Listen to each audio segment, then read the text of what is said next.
The first time I heard about the strange events inside Bran Castle, I dismissed them as tourist folklore. After all, Transylvania is drenched in legend, a place where every shadow hides a vampire and every ruined chapel echoes with whispers of the dead. But what happened in that towering fortress of stone and silence was not a fable designed for thrill seekers. It was a haunting, violent, unpredictable, and very, very real. It began in the autumn of 1994, when a small team of Romanian historians received permission to spend several nights inside Bran Castle after the gates closed to the public. The Ministry of Culture wanted to restore parts of the fortress, and the historians were there to document architectural details that had gone unnoticed. Among them was a young archivist named Adrian Varga. He was only 26 at the time, ambitious, skeptical, and eager to prove himself. On his first night, he recorded the castle's hallways with an old handheld camcorder, panning slowly across the flickering torch-like lights that illuminated the empty corridors. His voice, nervous but steady, can still be heard on the surviving tapes. This place feels alive. You can almost sense it watching you. Bran Castle has stood for centuries on its jagged hilltop, its walls battered by storms and its history filled with blood. Though popularly linked to Dracula, the real horrors associated with the fortress are stranger, more elusive and more unsettling. Local villagers whisper that Bran is not haunted by vampires, but by something far more erratic. A poltergeist, a restless energy that doesn't simply linger, it lashes out. That first night nothing happened. Adrian later admitted that he almost felt disappointed. The castle was cold, echoing, and strangely damp, but otherwise silent. The group of historians slept on camp beds in one of the larger halls, wrapped in coats and blankets. Their breath came out in clouds. The wind outside groaned through the arrow slits, and somewhere in the distance, a wolf howled. But nothing stirred inside the walls. It was the second night when things began. Shortly after midnight, as Adrian reviewed some sketches by lantern light, the heavy oak door of the chamber slammed shut by itself. One of the historians, a stern woman named Lydia, leapt to her feet, insisting someone had pulled it from the outside. But when they rushed to open it, the corridor was empty, the draftless air still and heavy. Moments later, the camcorder Adrian had set on a chair toppled over, striking the floor with a sharp crack. He swore under his breath, thinking he had set it too close to the edge. Yet when he replayed the tape, something chilling appeared. The last second before the fall captured the chair sliding, on its own, across the stone floor. No one was near it. By the third night, no one was sleeping. They heard footsteps in the tower above them, deliberate and slow. Objects went missing, Lydia's notebook, Adrian's silver cross, only to reappear hours later in different rooms. One man claimed he felt a hand shove him on the stairs, though nobody was behind him. But the most terrifying incident occurred just before dawn. Adrian woke suddenly, his breath ragged. He later told investigators he felt something pressing down on his chest, heavy and suffocating. His eyes shot open, and in the faint moonlight, he swore he saw a figure standing over him. It was not solid, but it had form. A tall, dark shape, its head bent unnaturally low as though it studied him. For a moment he couldn't move. Then the weight lifted, the figure dissolved, and the entire room erupted with sound. Every chair scraped violently against the floor at once. A lantern smashed to the ground. The walls trembled. The historians screamed, clutching at one another as their belongings hurled across the hall in a frenzy of unseen rage. Adrian later described it as the air exploding with anger. They fled the castle at sunrise, refusing to stay another night. Yet the events didn't end with their departure. News of the disturbance spread quickly among the villagers. Some shook their heads knowingly, muttering about the restless one that had haunted Bran for as long as anyone could remember. Others warned Adrian and his colleagues that the castle should never have been disturbed after nightfall. The poltergeist, they said, was not a ghost at all, but a force, something bound to the stones, feeding on fear and intrusion. Adrian, however, couldn't leave it alone. Unlike the others, who returned to Bucharest and filed their reports quietly, he became obsessed. He pored over local folklore, searched through dusty church archives, and spoke to the oldest shepherds in the hills. He wanted answers. One man, an elderly villager named Soren, agreed to talk. He invited Adrian into his cottage, lit only by the orange glow of a single oil lamp, and spoke in hushed tones. "They say a woman was sealed in the walls," Soren whispered. "Not by strangers, by her own kin. She was accused of betrayal, of poisoning her husband who commanded soldiers here. But no priest gave her last rites. She died screaming inside these stones. That is why the walls do not rest. That is why the air grows heavy." Adrian dismissed this as rumor, though the fear in Soren's eyes unsettled him. Still, the story gnawed at him, and he began to wonder whether the energy he encountered might be tied to some ancient injustice. Months later, Adrian returned to the castle, this time alone. It was late January, the Carpathians buried in snow. The castle's tourist season had ended and the halls were empty. Adrian bribed a guard to let him stay after hours, bringing only his camera, a recorder, and a notebook. He intended to capture evidence, to prove once and for all that something truly unnatural lurked in Bran. What followed remains one of the most disturbing accounts of paranormal activity ever recorded in Romania. Adrian's audio tapes, recovered days later, begin calmly. His voice narrates as he walks through the empty corridors, describing the biting cold, the smell of damp stone, the sound of wind slipping through cracks in the towers. At first there is nothing unusual. Then, around 2:14 a.m., the recorder picks up a faint knocking sound. It begins slowly, 3 knocks, then silence. A pause, then 3 more, closer this time. Adrian whispers, "The sound is moving. It's following me." The knocks grow louder, more insistent, until they echo like hammer blows through the chamber. Suddenly, there's a violent crash and Adrian can be heard cursing, stumbling backward. The microphone picks up the scrape of something heavy dragging across the floor. And then, a voice. Not his, not human. A low, guttural growl rising from the stone itself. It doesn't form words, but it resonates with fury. The recording distorts, the sound warping as though the air itself is tearing. The tape ends abruptly with Adrian shouting, his voice breaking in terror. When authorities arrived days later, they found his camera shattered on the stairs. His notebook was soaked through with melted snow near an open window. The last page, barely legible, carried just 4 words, scrawled in desperate, jagged handwriting. "It is in stone." Adrian Varga was never seen again. Some claimed he fled the country, unable to face what he had uncovered. Others believe he died inside the castle, his body hidden within its ancient walls, just like the betrayed woman of Soren's tale. Whatever the truth, no one has managed to stay a night in Bran Castle without incident since. Tourists speak of cold spots, of whispers in their ears when they walk alone. Guards refuse to patrol the upper towers after midnight, and occasionally, late at night, villagers say they see a single flicker of light in the castle's windows, like a lantern carried by unseen hands, a reminder that the poltergeist in Bran Castle does not rest, and it is waiting for the next person who dares to disturb it.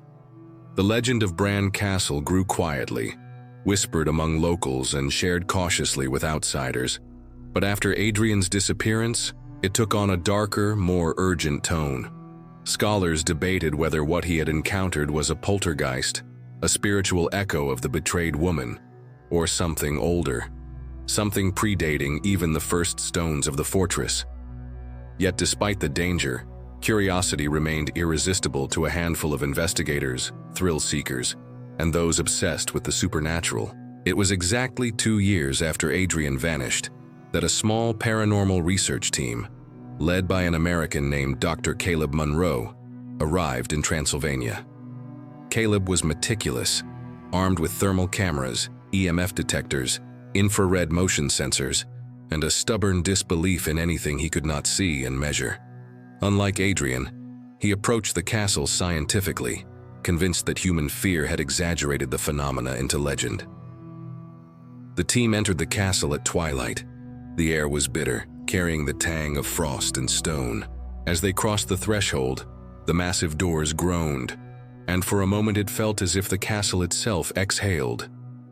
Caleb joked nervously about ghosts greeting them, but the others fell silent, sensing the weight of centuries pressing down on them.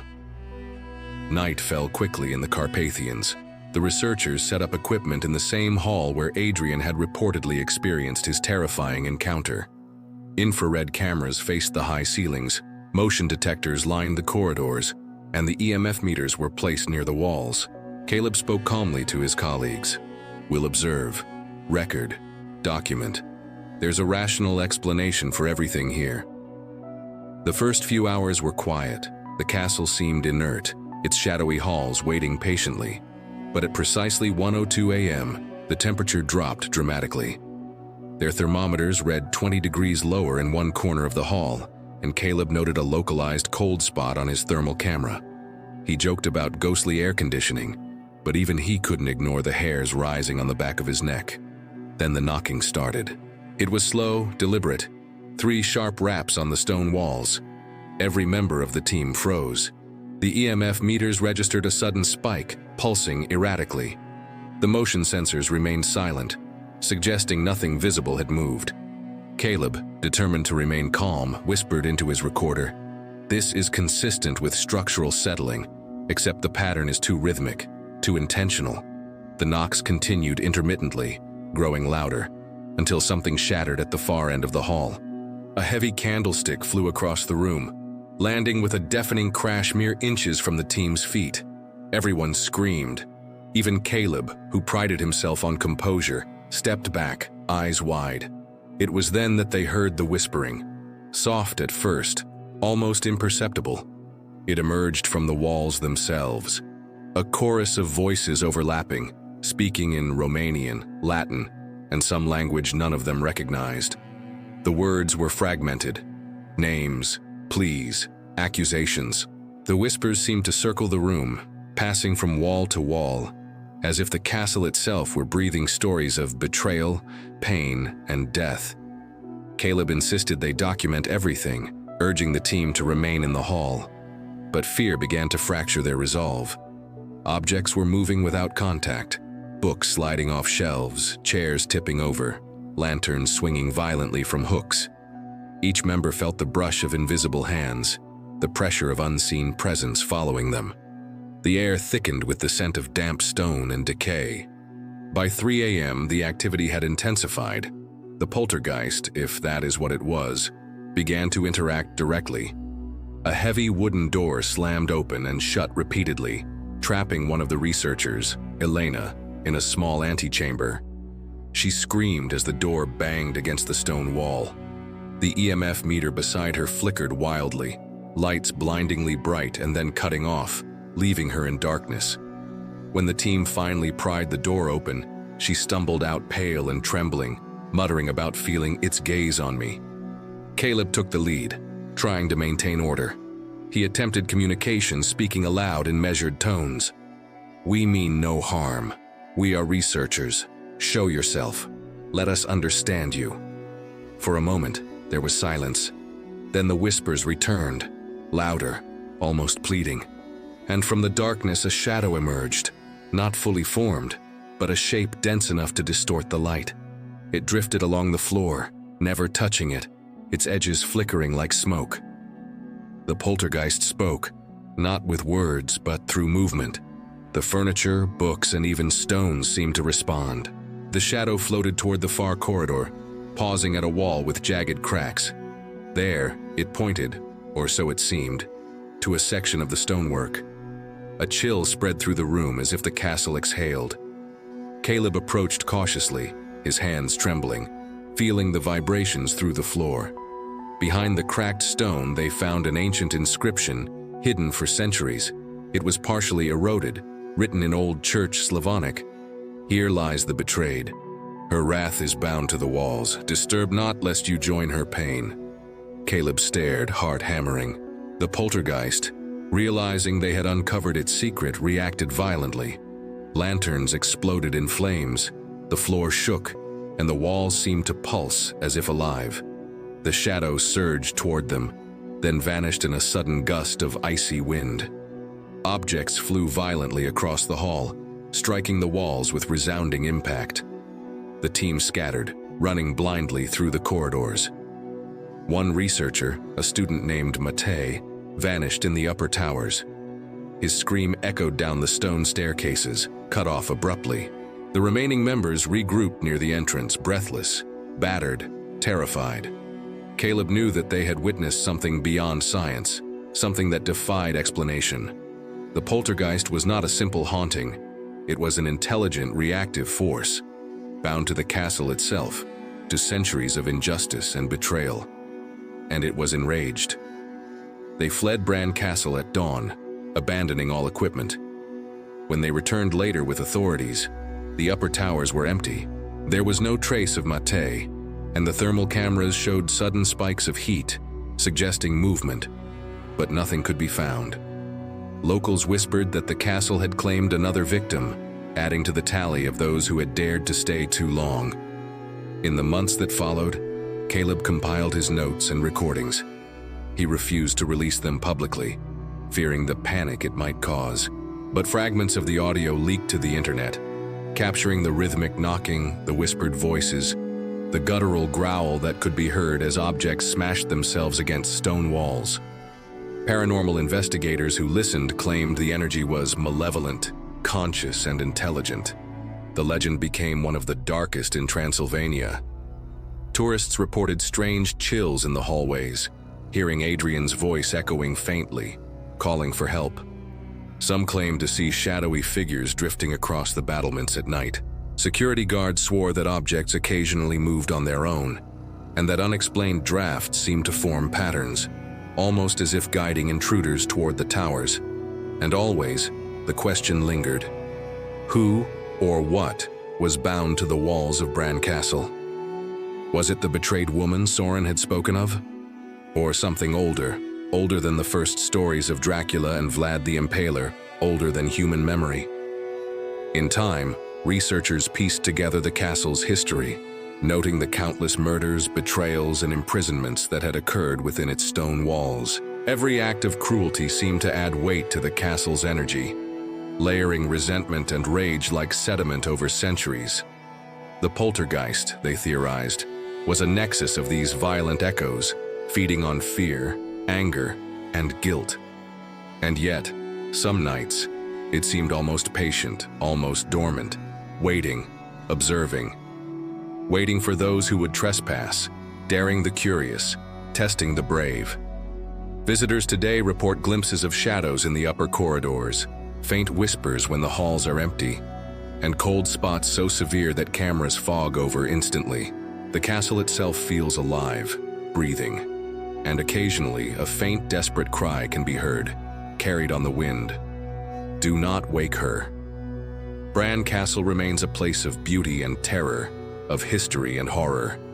And somewhere, deep within the stone walls, the poltergeist waits, bound by rage, by sorrow, by centuries of injustice, and ready to remind anyone who dares to enter that some stones should never be disturbed. The years passed, and Bran Castle became even more infamous.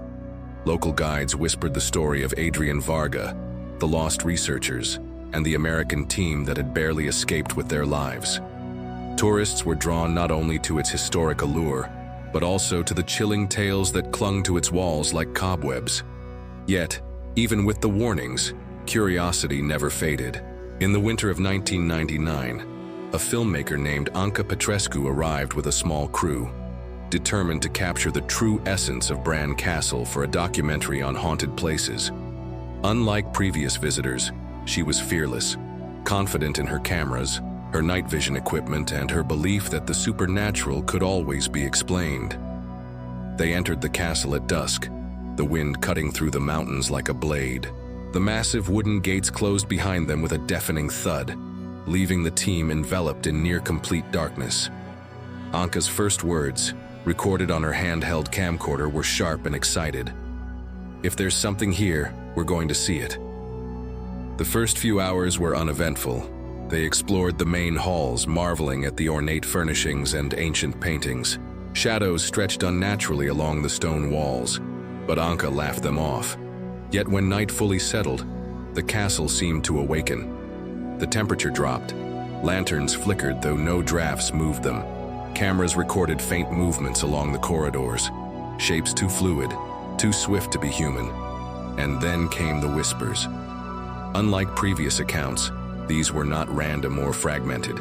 They spoke clearly, in Romanian, Latin, and something older, a language that seemed to twist itself around the words. The voices begged, accused, demanded. The team froze, their breaths visible in the icy air. Anka pressed forward, shaking her camera slightly, trying to keep it steady. It started with small objects. A leather-bound book flew off a shelf and landed at her feet. A chair tipped over in the adjacent room. Then, larger furniture began moving. A long oak table slid across the hall, scraping loudly against the floor. Candlesticks rolled violently along corridors, shattering upon impact. The castle seemed alive, reshaping itself to communicate, or to punish. Suddenly, a figure appeared. Not fully solid, but enough to see the form of a tall woman, head bowed unnaturally, dark energy radiating from her like smoke. She hovered near a cracked wall in the tower, and Anka's camcorder captured every detail. The shadow twisted and surged, her movements fluid yet deliberate.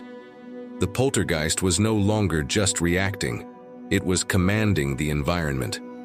Doors slammed, windows rattled, walls seemed to breathe. Anka and her team felt a heavy pressure pressing down on them, a physical force that made every movement laborious. The air smelled of damp stone and something acrid, like scorched iron. One of the crew, a young cameraman named Radu, vanished without a sound. One moment he was adjusting a light, the next he was gone. The camcorder recorded only the echo of his footsteps fading into the darkness. Panic erupted among the others and they tried to leave. But the castle would not let them. Corridors twisted unnaturally, leading them back to rooms they had already passed. Hallways elongated and narrowed, ceilings dipped, and walls seemed to pulse. The poltergeist was guiding them, toying with them, feeding on their terror. Anka, however, remembered the stories of the hidden inscription, the words of warning from centuries past. She demanded the team search for it, believing that understanding the poltergeist's origin might save them.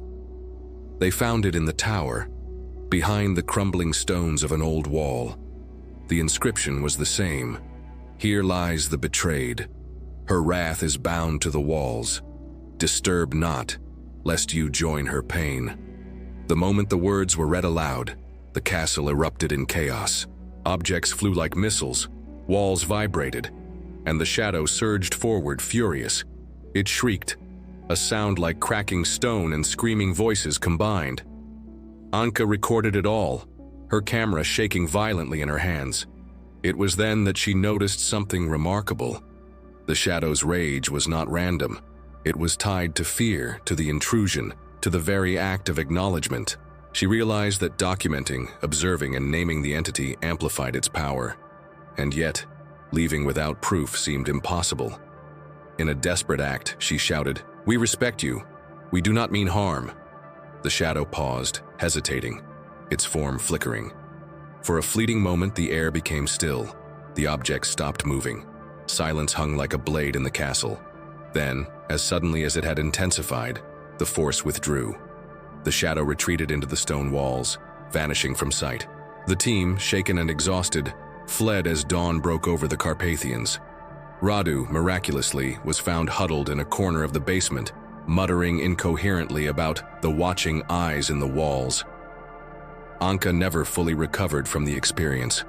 Her footage, when released, caused a sensation worldwide.